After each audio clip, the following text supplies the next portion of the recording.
Hey guys, ഞാൻ വെള്ളാച്ചു തോക്കർ. അപ്പോ നിങ്ങൾ നേരത്തെ തമ്മേല് കണ്ടതുപോലെ തന്നെ ബാദുഷ ഹരീഷ് കണാരൻ ഇഷ്യൂ.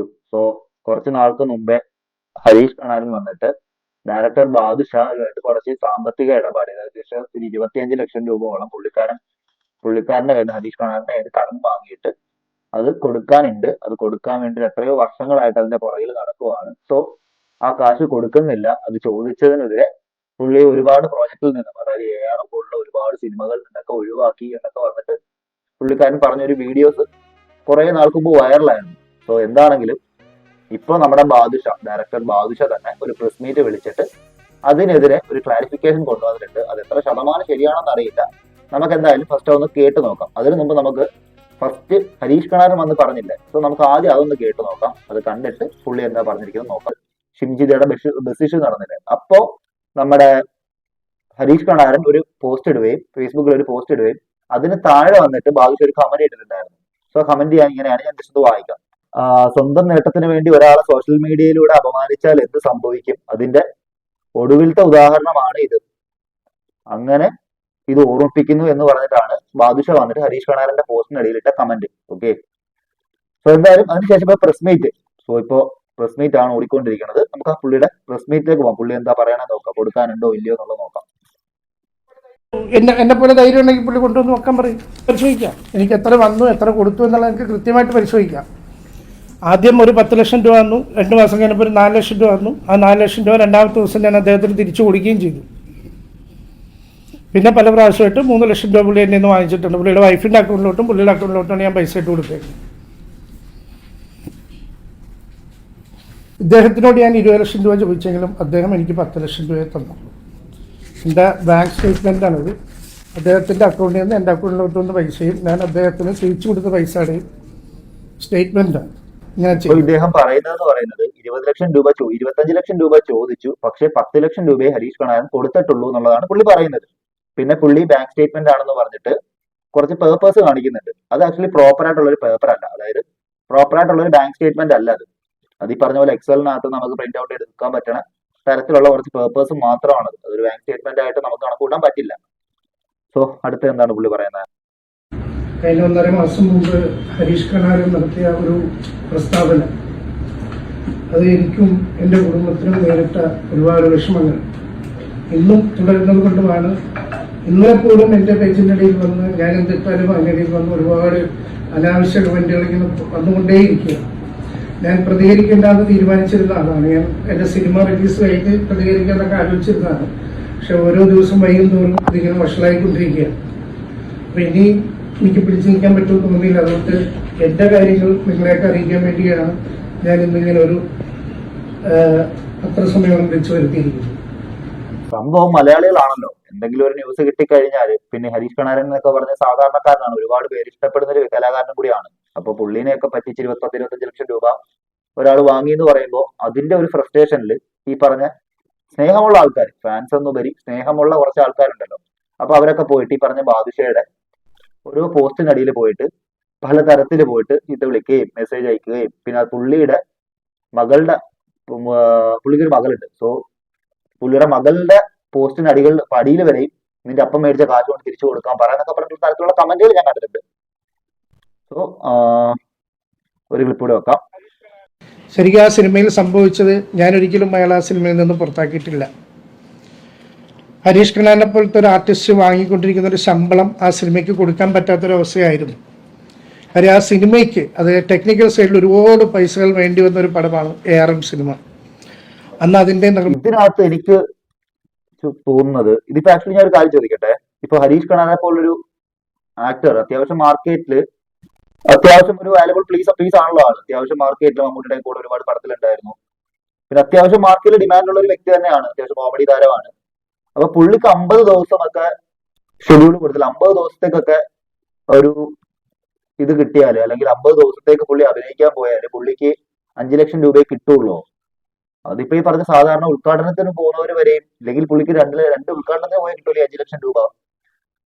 അപ്പൊ 50 ദിവസത്തേക്ക് 5 ലക്ഷം രൂപയ്ക്ക് പുള്ളിനെ അഭിനയിക്കാൻ വിളിച്ചു. പുള്ളി 15 ലക്ഷം രൂപ ചോദിച്ചു. അതുകൊണ്ടാണ് പുള്ളിനെ ഒഴിവാക്കിയതാണ് ഇപ്പൊ പുള്ളി പറയുന്നത്. മാതാവ് ഡോക്ടർ സക്രിയ തോമസും അതിൻ്റെ ഡയറക്ടർ ജിതിനും ഞാനും കൂടി ഇരുന്നിട്ടാണ് ഓരോ ക്യാരക്ടറുകൾ ഓരോ ആർട്ടിസ്റ്റുകളെ തീരുമാനിക്കുന്നതും ഇവരപ്പം തന്നെ വിളിക്കുന്നതും. സ്പോട്ടിൽ തന്നെ എല്ലാ ആർട്ടിസ്റ്റുകളെയും വിളിക്കുമായിരുന്നു. അതിനകത്ത് ജഗദീഷ് ഏട്ടൻ, ഇന്ദ്രൻസ് ഏട്ടൻ, സുരഭി, അങ്ങനെ ഒരുപാട് പേരുണ്ട്. അപ്പോൾ ഇവരോടൊക്കെ ഞാൻ പറയുന്ന ഒരു പ്രധാന കാര്യം എന്താണെന്ന് വെച്ചാൽ അവരൊക്കെ നിലവിൽ വാങ്ങുന്ന ഒരു റെമുനറേഷനൊക്കെ എനിക്ക് അറിയാവുന്നതാണ്. അപ്പോൾ അത്രയും നമുക്ക് ഈ സിനിമയ്ക്ക് തരാൻ പറ്റില്ല. ഈ സിനിമയ്ക്ക് ഇത്രയും വലിയൊരു പടമാണ്, റെമുനറേഷനൊക്കെ എനിക്ക് അറിയാവുന്നതാണ്. അപ്പോൾ അത്രയും നമുക്ക് ഈ സിനിമയ്ക്ക് തരാൻ പറ്റില്ല. ഈ സിനിമയ്ക്ക് ഇത്രയും വലിയൊരു പടമാണ്, ഇതിൻ്റെ ഒരു ഭാഗമാകണം എന്നുള്ള രീതിയിലാണ് നമ്മൾ എല്ലാവരോടും സംസാരിക്കുകയും അവരെല്ലാം ക്യാരക്ടർ കേട്ട ഉടനെ അവരെല്ലാം സമ്മതിക്കുകയും ചെയ്തതാണ്. ഹരീഷ് കണാറിനോടും ഇത് തന്നെയാണ് ഞാൻ പറഞ്ഞത്. ഹരീഷ് 50 ദിവസത്തെ ഡേറ്റ് വേണം, 5 ലക്ഷം രൂപയെ നമുക്ക് ശമ്പളം തരാൻ പറ്റുള്ളൂ. അപ്പോൾ ഹരീഷ് കണാരൻ വാങ്ങിച്ചുകൊണ്ടിരിക്കുന്ന ശമ്പളത്തിൻ്റെ 7 അടുത്ത് പോലും എത്തിയിട്ടില്ല എന്നുള്ളത് നമുക്കെല്ലാം അറിയാം. പക്ഷേ ആ പടത്തിന് അത്രേ പറ്റുള്ളൂ എന്ന് പറഞ്ഞപ്പോൾ പുള്ളി എനിക്കൊരു 15എങ്കിലും വാങ്ങിച്ചു തന്നെ എന്ന് പറഞ്ഞത് കൊണ്ടാണ് പ്രൊഡ്യൂസർ പുള്ളി ആ പടത്തിൽ നിന്ന് മാറ്റിയത്. അല്ലാതെ ഞാൻ അദ്ദേഹത്തിന് ആ പടത്തിൽ നിന്ന് കട്ട് ചെയ്ത് കളഞ്ഞിട്ടുണ്ട്. ആക്ച്വലി പുള്ളി പറഞ്ഞുകൊണ്ടിരിക്കുന്നത് സിനിമയിൽ നിന്ന് ഒഴിവാക്കിയതിന്റെ കാരണങ്ങളാണ്. ആ പൈസയുടെ ആകെ ആ ഒറ്റ ക്ലിപ്പ് മാത്രമേ വന്നിട്ടുള്ളൂ. പക്ഷേ ഹരീഷ് കണാരൻ തന്ന ഈ പൈസ ഞാൻ തിരിച്ചു കൊടുക്കും. കാര്യം നമ്മളന്ന് ആഹാരം മേടിച്ചു കൊടുത്തതല്ലേ, ഇവരുടെ പൈസ കൊടുത്ത ആഹാരം മേടിച്ചൊന്നും ഇനിയിപ്പോൾ അവർക്ക് പിടിക്കില്ല. അയാൾ ഈ പച്ചയായിട്ട് വിളിച്ചു പറഞ്ഞുകൊണ്ട് അയാളുടെ കാശ് മേടിച്ച് വിദ്യാഭ്യാസത്തിന് കൊടുത്ത പിള്ളേർക്ക് ഇനി അതുകൊണ്ട് അത് ഞങ്ങൾക്ക് ഗുണമുണ്ടാകാൻ പോകുന്നില്ല. അതുകൊണ്ട് മരുന്ന് മേടിച്ചു കൊടുത്തവർക്ക് ബലം ഉണ്ടാകാൻ പോകുന്നില്ല. അതുകൊണ്ട് അതിനു വേണ്ടി ഞാൻ മേടിച്ചപ്പോൾ നമ്മുടെ കൃത്യമായ കണക്കുകളുണ്ട്, ആരൊക്കെ തന്നു, എങ്ങനെയൊക്കെ ചിലവാക്കി എന്നുള്ള കൃത്യമായ കണക്കുണ്ട്. ഞാനൊക്കെ ലക്ഷങ്ങൾ മുടക്കിയിട്ടുണ്ട് അന്നത്തെ ആവശ്യങ്ങൾക്ക് വേണ്ടി. ഈ പൈസ എന്ന് പറഞ്ഞാൽ തിരിച്ചു കൊടുക്കുമെന്ന് പറഞ്ഞ പൈസ വാങ്ങിയ പൈസ അല്ല. ഹരീഷ് കണാരൻ ഏതോ ഒരു ഡൊണേഷന്റെ ഭാഗമായിട്ട് കുറച്ച് പൈസ പുള്ളിക്കാരന് കൊടുത്തിട്ടുണ്ടായിരുന്നു. ആ പൈസയാണ് പുള്ളിക്കാരൻ തിരിച്ചു കൊടുക്കും എന്ന് പറയുന്നത്. മനസ്സിലായോ? അതാണ് ഈ കൊടുത്ത ആൾക്കാർക്ക്, അതായത് അത് വാങ്ങിച്ച് കഴിച്ച ആൾക്കാർക്ക് അത് വയറ്റിൽ പിടിക്കില്ല. കാര്യം നമ്മൾ ഒരു കൈ ചെയ്യുന്നത് മറ്റു കൈ അറിയില്ലെന്നാണല്ലോ. സോ ഇനിയിപ്പോൾ ഇയാൾ ഇത് വിളിച്ച് പറഞ്ഞത് കൊണ്ട് ഈ പൈസ തിരിച്ചു കൊടുക്കും എന്നുള്ള കേസാണ് ഈ പുള്ളി പറഞ്ഞുകൊണ്ടിരിക്കുന്നത്.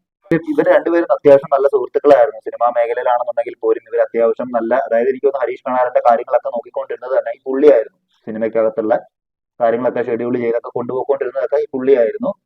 സോ പിന്നെ എത്ര നല്ല ബന്ധമാണെന്ന് പറഞ്ഞാലും അതിനകത്തേക്ക് സാമ്പത്തിക ഇടപാടെന്ന് പറഞ്ഞൊരു സംഭവം വന്നു കഴിഞ്ഞാൽ പറഞ്ഞതുപോലെ പ്രശ്നങ്ങളാണ്. സോ എന്താണെങ്കിലും അതുപോലത്തെ ഒരു പ്രശ്നം തന്നെയാണ് ഇവിടെയും. പിന്നെ പുള്ളിക്കാരൻ ഈ പറഞ്ഞ പൈസയുടെ കാര്യത്തില് ഹരീഷ് കണാറിനെ പോലെ ഒരു വ്യക്തി വന്നിട്ട് ഇന്നലെ വെറുതെ വന്നിട്ട് എനിക്ക് 25 ലക്ഷം രൂപ തരാനുണ്ട്, അങ്ങനെയാണ് ഇങ്ങനെയാണ്, അതുകൊണ്ടാണ് പടത്തിൽ നിന്ന് ഒഴിവാക്കിയത് എന്നുള്ളൊരു സ്റ്റേറ്റ്മെന്റ് എന്തായാലും വെറുതെ പറയില്ല. അപ്പൊ എന്താണെങ്കിലും പുള്ളിക്കാരൻ കാശ് വാങ്ങിയിട്ടുണ്ട്. പിന്നെ ഇപ്പൊ ഈ കൊണ്ടുവന്ന, ഞാൻ പറഞ്ഞില്ല നേരത്തെ കൊണ്ടുവന്ന തെളിവുകളൊന്നും അതിന് കൃത്യമായ ഒരു സ്റ്റേറ്റ്മെന്റ് നമുക്ക് അതിനെ പറയാൻ പറ്റുന്ന തരത്തിലോട്ടുള്ള ഒന്നും ഇല്ല. പിന്നെ പുള്ളി കുറച്ച് ഉൾട്ടടിക്കുന്ന പോലെ എനിക്ക് തോന്നി. പുള്ളി എടുത്ത് തിരിച്ചു ചോദിക്കുമ്പോൾ പുള്ളി പറയണ അതിനെ പറ്റിയാ, അങ്ങനത്തെ ഒരു വർത്തമാനമാണ് പുള്ളി എന്തായാലും പറയുന്നത്. എനിവേ കാശ് വാങ്ങിച്ചിട്ടുണ്ടെന്നുണ്ടെങ്കിൽ അതിനെ തിരിച്ചു കൊടുക്കുക, തിരിച്ചു കൊടുത്ത് അതിനെ ഒഴിവാക്കുക.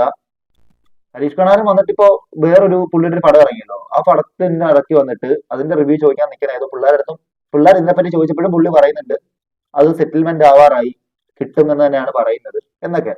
എന്തായാലും പുള്ളി ഇപ്പൊ ഇങ്ങനെയാ പറയുന്നത്. പുള്ളി ആകെ 10 ലക്ഷം രൂപയെ പുള്ളിക്ക് കൊടുത്തിട്ടുള്ളൂ. അതിൽ നിന്ന് 6-7 ലക്ഷം രൂപ തിരിച്ചു കൊടുത്തു. ഇനി ഒന്നും കൊടുക്കാനില്ല. ഇനി ആകെ കൊടുക്കാനുള്ളത് ആ ഡൊണേറ്റ് ചെയ്ത പൈസ മാത്രമേ ഉള്ളൂ. ഏതോ പാവപ്പെട്ട കുറച്ച് ആൾക്കാർക്ക് ഡൊണേഷൻ കൊടുത്തില്ല, ആ പൈസ മാത്രമേ കിട്ടാനുള്ളൂ എന്നൊക്കെയാണ് പറയുന്നത്. ഇനി എന്താണെങ്കിലും ഹരീഷ് കണാരൻ എന്തെങ്കിലും പറയട്ടെ, അപ്പൊ മാത്രമേ ഇതിനകത്തിന് ശരിക്കും പറഞ്ഞാൽ സത്യാവസ്ഥ. എന്തായാലും ഞാൻ ഹരീഷ് കണാരന്റെ ഭാഗത്താണ് കാര്യം. പുള്ളിക്കാരൻ ഇത് പറഞ്ഞ ശേഷം 1.5 മാസത്തിന് ശേഷമാണ് ഈ പുള്ളി പറഞ്ഞ ഒരു എക്സൽ ബില്ലിനകത്ത് പ്രിന്റ് അടിച്ചുകൊണ്ട് വന്നിരിക്കുന്നത്. മനസ്സിലായോ? അങ്ങനെ ഒരാള് നമ്മളെ കുറിച്ച് ഇല്ലാത്ത കാര്യങ്ങൾ, അല്ലാണ്ട് ഇപ്പം ഈ കണക്ക് ഇയാളുടെ നേരത്തെ ഉണ്ടാവും. മേടിക്കുന്നവർക്ക് എന്തായാലും ഒരു കണക്കുണ്ടാവും, കൊടുക്കുന്നവർക്ക് കണക്കുണ്ടാവും, മേടിക്കുന്നവർക്ക് കണക്കുണ്ടാവും. സോ ഈ കണക്ക് എന്തായാലും പുള്ളിക്ക് അറിയാമായിരിക്കുമല്ലോ. അപ്പൊ എന്തുകൊണ്ട് പുള്ളി അപ്പോഴേ വന്ന് ഇതിനെ പ്രതികരിച്ചില്ല എന്നുള്ളതാണ് എന്റെ ഫസ്റ്റ് എനിക്ക് തോന്നിയത്. കാര്യം തെറ്റ് ചെയ്തിട്ടില്ലെങ്കിൽ അയാൾക്ക് അപ്പോഴേ അതിനെ ക്ലിയർ ചെയ്ത് പോകായിരുന്നു. ഞാൻ 25 രൂപ ചോദിച്ചു, എനിക്ക് അവൻ 10 രൂപ തന്നുള്ളൂ, അതിനകത്ത് 7 ലക്ഷം രൂപ തിരിച്ചു കൊടുത്തു. അപ്പോഴേ ക്ലിയർ ചെയ്ത് പോകേണ്ട കേസായിരുന്നു. എന്താണെങ്കിലും ഇനിയിപ്പോ പുള്ളി എന്നെ കുറച്ച് നാണം കെടുത്തി, എന്നാൽ ഇനിയിപ്പോ അവനെ ഒന്ന് കറക്കിയിട്ട് കൊടുക്കാം എന്നൊരു മനോഭാവമാണോ എന്നും എനിക്കറിയില്ല. സോ എന്താണെങ്കിലും ഇനി ഹരീഷ് കണാരന്റെ ഒരു പ്രസ് മീറ്റിംഗ് ഉണ്ടാവും. അല്ലാന്നുണ്ടെങ്കിൽ ഹരീഷ് കണാരൻ വന്നിട്ട് എന്താണെങ്കിലും ഇതിന്റെ ബാക്കി പറയണം. പുള്ളി പറയുന്നത് എന്താണെങ്കിലും ഇങ്ങനെയാണ് 10 ലക്ഷം രൂപ കിട്ടിയിട്ടുള്ളതാണ്. സോ എന്താണെങ്കിലും ഇനി ബാക്കി എന്താണെന്ന് കണ്ടറിയാം, നോക്കാം. അപ്പൊ എന്തായാലും നമ്മുടെ വീഡിയോ ആദ്യമായിട്ട് കാണുന്നവരാണെങ്കിൽ സബ്സ്ക്രൈബ് ചെയ്തോ. നമുക്ക് അടുത്ത വിശേഷങ്ങളുമായിട്ട് വീണ്ടും വരാം. ബൈ.